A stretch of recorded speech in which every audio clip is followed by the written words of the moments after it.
قصہ حضرت ایوب علیہ السلام۔ اعوذ باللہ من الشیطان الرجیم، بسم اللہ الرحمن الرحیم۔ حضرت ایوب علیہ السلام حضرت یعقوب علیہ السلام کے بیٹے عیس کی اولاد میں سے تھے۔ علامہ ابن عساکر کے مطابق حضرت ایوب کی والدہ حضرت لوط علیہ السلام کی بیٹی تھیں، اس طرح آپ حضرت لوط علیہ السلام کے نواسے ہوئے۔ حضرت ایوب علیہ السلام سے متعلق معلومات کے ذرائع قرآن کریم، تورات یا پھر وہ اقتباسات ہیں جو عرب مورخین نے قدیم تاریخ سے اخذ کر کے تحریر کیے۔ حضرت ایوب سے متعلق سب سے قدیم شہادت تورات کے اس صحیفے میں ملتی ہے جو ان کے نام سے منسوب ہے۔ صحیفہ سفر ایوب تورات کا سب سے قدیم صحیفہ ہے، جس سے معلوم ہوتا ہے کہ آپ سرزمین عوس کے رہنے والے تھے، نہایت سچے، اللہ تعالیٰ سے ڈرنے والے، برائیوں سے دور رہنے والے کامل انسان تھے، ہر وقت یاد الہی میں مشغول اور اللہ تعالیٰ کا شکر ادا کرتے رہتے۔ آپ نہایت مالدار تھے، اللہ تعالیٰ نے مال و دولت، جائیداد، شاندار محلات، نوکر چاکر اور کثیر اولاد سے نوازا تھا۔ قرآن پاک میں آپ کا ذکر 4 صورتوں میں آیا ہے: سورہ نساء، سورہ انعام، سورہ انبیاء اور سورہ صاد۔ سورہ نساء اور سورہ انعام میں دیگر انبیاء کرام کے ساتھ حضرت ایوب کا نام مذکور ہے، جبکہ سورہ انبیاء اور سورہ صاد میں آپ پر آنے والی سخت ترین آزمائشوں، مصائب و آلام اور ان پر صبر و شکر پھر اللہ تعالیٰ کی جانب سے بہترین انعام کا ذکر ہے۔ محققین نے لکھا ہے کہ حضرت ایوب کا زمانہ حضرت یعقوب اور حضرت موسیٰ علیہ السلام کے زمانے کے درمیان تھا، یعنی تقریباً 1300 اور 1500 قبل مسیح کے درمیان۔ آپ کی اہلیہ کے نام پر مورخین میں اختلاف ہے، کسی نے ان کا نام لیہ بنت میشا ابن یوسف لکھا ہے تو کسی نے رحمت بنت ابراہیم ابن یوسف۔ حضرت ابن مسعود نے فرمایا کہ حضرت ایوب کے 7 لڑکے اور 7 لڑکیاں تھیں، جو سب آپ پر آنے والی آزمائش کے دنوں میں انتقال کر گئے۔ جب اللہ تعالیٰ نے ان کی آزمائش ختم کی تو انہیں مزید اولاد عطا فرمائی۔ روایت کے مطابق آپ کی 27 بیٹے اور بیٹیاں ہوئیں۔ علامہ ابن کثیر فرماتے ہیں کہ حضرت ایوب کو اللہ تعالیٰ نے بہت مال و دولت، زمین و جائیداد، مویشی، غلام اور اولاد عطا فرمائی تھی۔ پھر جب آپ کو آزمائش میں مبتلا کیا تو یہ سب چیزیں واپس لے لیں۔ انہیں طرح طرح کی بیماریاں لاحق ہو گئیں اور کوئی عضو صحیح سالم باقی نہ رہا سوائے دل اور زبان کے۔ ان تمام مصیبتوں، مشکلات اور بیماریوں کے باوجود آپ نہایت صابر و شاکر ثابت ہوئے، اللہ عز و جل سے ثواب کی آس لگائے بیٹھے رہتے اور دنوں رات اس کا ذکر کرتے رہتے۔ آپ کے پورے جسم پر بڑے بڑے پھوڑے ہو گئے جن میں کیڑے پڑ گئے تھے، کوئی ساتھ نہ بیٹھتا تھا، دوست احباب بھی وحشت کرتے تھے، حتیٰ کہ آپ کو شہر سے باہر ایک کوڑے کرکٹ کے ڈھیر پر ڈال دیا گیا۔ لوگوں کا آپ سے ملنا جلنا بند ہو گیا اور کوئی بھی غمخوار نہ رہا سوائے بیوی کے، جو ان کا بے حد خیال رکھتی اور ان کی خدمت میں لگی رہتی۔ سعدی فرماتے ہیں کہ حضرت ایوب کا گوشت تک جسم سے جھڑ چکا تھا، صرف ہڈیاں اور پٹھے باقی رہ گئے تھے۔ بیوی باریک ریت لے کر آتی اور ان کے نیچے بچھاتی تاکہ جسم کو تکلیف نہ ہو۔ پھر جب بیوی کو خدمت کرتے طویل زمانہ گزر گیا تو ایک مرتبہ حضرت ایوب سے کہا، اگر آپ اپنے پروردگار سے دعا کریں تو وہ آپ کو ان مصائب سے رہائی عطا فرمائے گا۔ اس پر آپ نے حیرت انگیز جواب دیا کہ میں 70 سال تک صحیح سالم رہا تو کم از کم اللہ کے لیے 70 سال تو صبر کر لوں۔ یہ سن کر بیوی خاموش ہو گئی اور خدمت جاری رکھی۔ حضرت مجاہد سے مروی ہے کہ حضرت ایوب پہلے انسان ہیں جنہیں چیچک اور دیگر جلدی بیماریاں ہوئیں۔ ابن جریر اور ابن ابی حاتم نے فرمایا کہ حضرت انس بن مالک رضی اللہ تعالی عنہما سے مروی ہے کہ رسول اکرم صلی اللہ علیہ وسلم نے فرمایا، لوگوں میں سے شدید ترین آزمائشیں انبیاء علیہ السلام پر آئی ہیں، اور فرمایا کہ آدمی آزمائش میں اپنے دین کی بقدر مبتلا ہوتا ہے، لہٰذا اگر وہ اپنے دین میں مضبوط ہوگا تو اس کی آزمائش بھی زیادہ ہوگی۔ ابن ابی حاتم فرماتے ہیں کہ عبید بن عمیر سے مروی ہے کہ حضرت ایوب کے 2 بھائی تھے، ایک دن آپ سے ملنے آئے تو بو کی وجہ سے قریب نہ آ سکے اور دور کھڑے ہو گئے۔ پھر ایک دوسرے سے کہا کہ اگر اللہ تعالیٰ ایوب میں کوئی بھلائی یا خیر جانتا تو اسے اس طرح تکلیف میں مبتلا نہ کرتا۔ اس بات سے حضرت ایوب علیہ السلام اس قدر غمزدہ ہوئے کہ کبھی کسی بات سے اتنی تکلیف نہ ہوئی ہوگی۔ آپ نے فوراً بارگاہ رب العزت میں دعا کے لیے ہاتھ بلند کیے۔ قرآن پاک میں ارشاد باری تعالیٰ ہے کہ جب انہوں نے اپنے پروردگار سے دعا کی کہ مجھے ایذا ہو رہی ہے اور تو سب سے بڑھ کر رحم کرنے والا ہے، تو ہم نے ان کی دعا قبول کر لی اور انہیں جو تکلیف تھی وہ دور کر دی اور ان کو بال بچے بھی عطا فرمائے، اور اپنی مہربانی سے ان کے ساتھ اتنے ہی اور بخشے، اور عبادت کرنے والوں کے لیے نصیحت ہے۔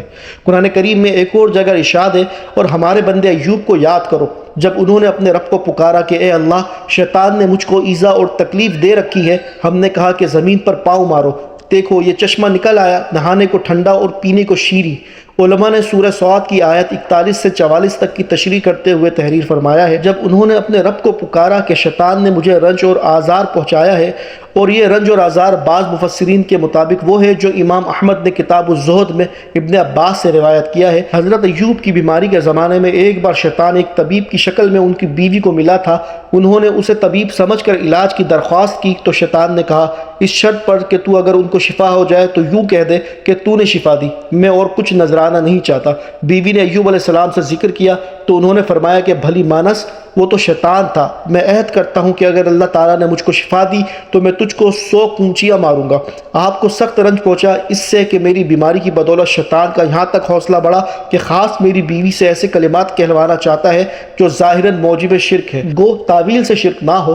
اگرچہ حضرت ایوب علیہ السلام ازالہ مرض کے لیے پہلے بھی دعا کر چکے تھے، مگر اس واقعے کے بعد اور زیادہ عاجزی اور تضرع سے دعا کی۔ پس ہم نے ان کی دعا قبول کی اور حکم دیا کہ اپنا پاؤں زمین پر مارو۔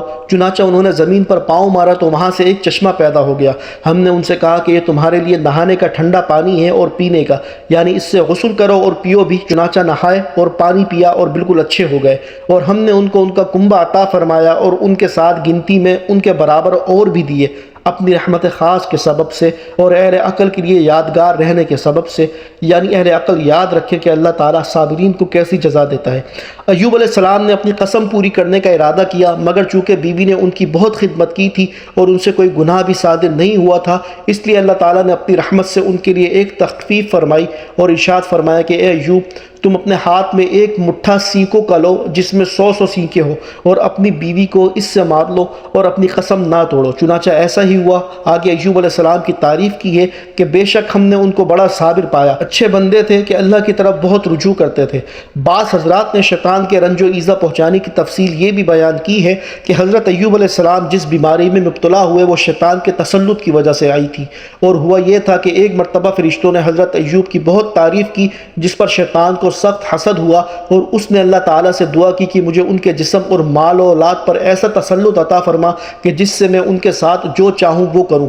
اللہ تعالیٰ کو بھی حضرت ایوب کی آزمائش مقصود تھی، اس لیے شیطان کو یہ حق دے دیا گیا اور اس نے آپ کو اس بیماری میں مبتلا کر دیا۔ لیکن محقق مفسرین نے اس قصے کی تردید کرتے ہوئے کہا ہے کہ قرآن کریم کی تصریح کے مطابق انبیاء علیہ السلام پر شیطان کو تسلط حاصل نہیں ہو سکتا، اس لیے یہ ممکن نہیں کہ اس نے آپ کو بیمار کر دیا ہو۔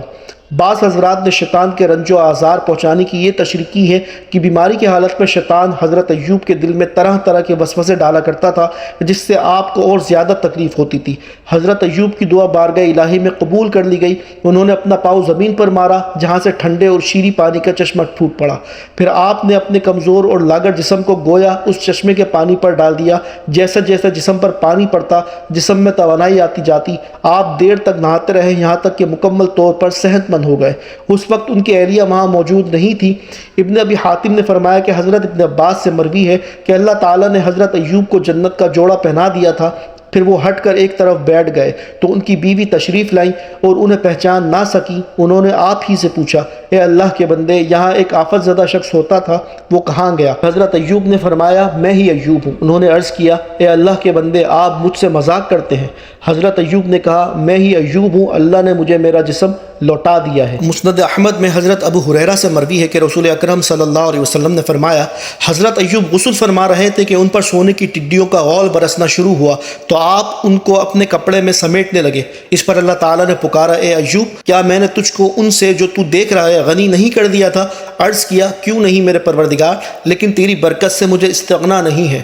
آزمائش و امتحان اور مصائب و آلام پر صبر و شکر میں حضرت ایوب علیہ السلام ضرب المثل ہیں۔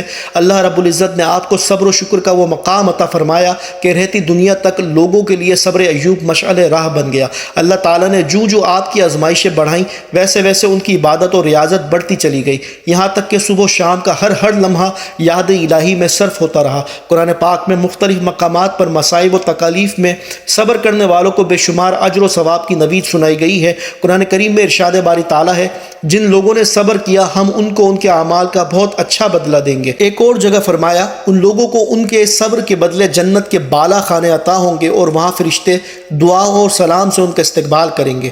ایک اور جگہ ارشاد فرمایا جو لوگ صبر سے کام لیتے ہیں ان کو بے حساب ثواب دیا جائے گا اور ان کے صبر کے بدلے انہیں جنت کے باغات اور ریشمی لباس عطا فرمائے گا۔ حضرت ایوب کی عمر مبارکہ کے بارے میں مفسرین کے مختلف آراء ہیں۔ اکثر نے آپ کی عمر 140 سال بتائی ہے، جبکہ ابن جریر کے مطابق آپ کی عمر 93 سال تھی۔ حضرت ایوب علیہ السلام کی بیماری سے متعلق ایک شبہ کا ازالہ۔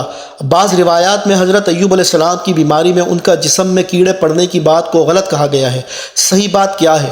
قرآن کریم میں اتنا تو بتایا گیا ہے کہ حضرت ایوب علیہ السلام کو ایک شدید قسم کا مرض لاحق ہو گیا تھا، لیکن اس مرض کی نوعیت نہیں بتائی گئی۔ احادیث میں بھی اس کی کوئی تفصیل نبی کریم صلی اللہ علیہ وسلم سے منقول نہیں۔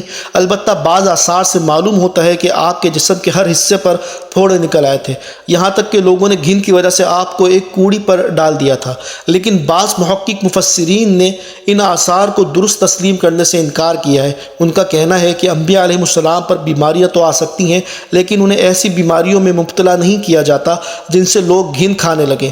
حضرت ایوب علیہ السلام کی بیماری بھی ایسی نہیں ہو سکتی، بلکہ یہ کوئی عام قسم کی بیماری تھی، لہٰذا وہ آثار جن میں حضرت ایوب علیہ السلام کی طرف پھوڑے پھنسیوں کی نسبت کی گئی ہے یا جن میں کہا گیا ہے کہ آپ کو کوڑے پر ڈال دیا گیا تھا، روایتاً اور درایتاً قابل اعتماد نہیں ہے، لہٰذا آپ کے بدن میں کیڑے پڑنے کی بات درست نہیں۔ واللہ تعالی عالم، اور اللہ بہتر جاننے والا ہے۔ اللہ تعالیٰ سے دعا ہے کہ اس واقعے کو بیان کرنے میں کوئی غلطی کوتاہی سرزد ہو گئی ہو تو اسے اپنے کرم سے معاف فرمائے۔